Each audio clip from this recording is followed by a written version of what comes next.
В útorok 9. oktobra u Zavodze za kultúru u vojvoďanských Rusnacov zišli še jeho dlhoroční sotrudníky. Doktor Mirjana Dekič, profesor doktor Janko Ramač i Ďura Láťak. Príčina schodu bola, jak i vše poteraz, pomohnúť Zavodu. Z tej náhody u identifikovanju osoboch i podijov zo fotografijoh na sklu, fotografoch budinských zo ruského kerestura.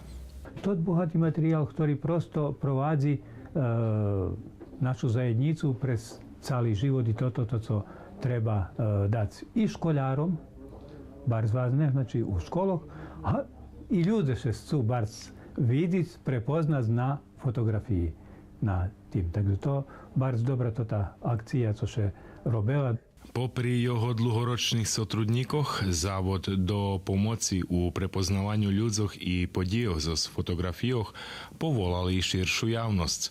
I to prejk ruského slova, takže mu dal, že by objavovalo neidentifikované fotografii na svojim ostatním boku, takže čitače, ktorí majú bolo jak informácií o objavenej fotografii, môžu ich prešlídziť lebo do novinsko-vydavateľnej ustanovy Ruské slovo, lebo do Zavodu za kultúru u vojvoďanských Rusnácoch.